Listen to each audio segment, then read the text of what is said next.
If your hip flexors or psoas are really tight, then your lower back is going to be tight as well. Usually what happens is your abs are... What's up? 筋肉翻訳です。さあ今日はスクワットを向上させる4つのステップ見ていきましょう。スクワットはビッグ3と呼ばれるトレーニングの基礎です。様々な筋肉を正しく使うことでパフォーマンスを上げることができます。そのためにはウォーミングアップで筋肉を正しく使える状況に変えてあげることが大事です。その4つのステップをアレックさんが話をしてくれています。早速見ていきましょう。どうぞ。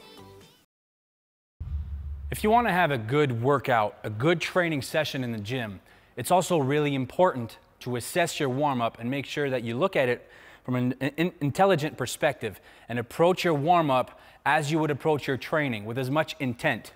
So here are the 4 steps that I use for warming up for the squat specifically. So the first step is to assess the muscles that are really tight. Wherever there's adhesions, scar tissue, or muscles that are really tight, preventing you from going in the full range of motion for that specific task you're trying to perform, such as a squat in this case. So, for example, if your hip flexors or psoas are really tight, then your lower back is going to be tight as well. Usually what happens is your abs are weaker and your glutes as well, having a harder time to activate and recruit those muscles. So the first step would be to do some mobility work for your hip flexors and psoas. So lacrosse ball rolling or foam rolling or whatever it is that you have in your toolbox to release those tight muscles. The second step that I use for warming up is to activate and warm up the muscles that are usually weak in said movement. So in this example, your abs and glutes are weaker. So I would use one of my favorite ab exercises is the weighted plank. And you hold that for about 20 to 30 seconds with a somewhat heavy load on your lower back. Then the third step would be to actually activate and warm up the muscles that you will use, the main movers for your movement. So your quads, your hamstrings, your glutes, your lower back. So we do some leg extensions, leg curls, leg presses, stuff like that. Even pull downs, warm up your back, your upper back, your lats. And then the fourth step, the final step, is to recruit, activate, stimulate your nervous system, your CNS, and get you ready to perform the heavy squats that you're trying to perform in the gym. So I would use either whatever form of plyometrics that would engage those muscles, like box jumps, depth landing, depth jumps,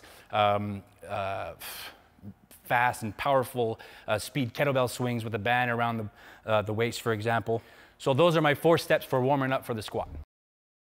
さあ、いかがでしたでしょうか。四頭筋や大腰筋をほぐす、弱い筋肉の活性化、メインの筋肉の活性化、神経系の活性化。この4つでした。活性化させるためにはその筋肉のトレーニング種目を温める程度に行うことですね。大腰筋のほぐし方は今後アップできるようにします。このようなウォーミングアップをスキップする人は多いと思うんですが、ほとんどの人はどこかの筋肉が活性化できていなかったり、筋肉が硬くなってしまっています。なので正しくウォーミングアップができると必ずパフォーマンスが上がるので、ぜひ試してみてください。みんなはどんなウォーミングアップが好きですか？コメント欄で教えてください。僕はポステリアチェーン、体の裏側が硬いので、シーテッドのレッグカールでしっかり収縮させて血液を送ることが好きです。最後まで見ていただいてありがとうございます。感想や動画のリクエスト、チャンネル登録お待ちしてます。ではまた。I won't look back when you're around. I won't think twice when you're gone.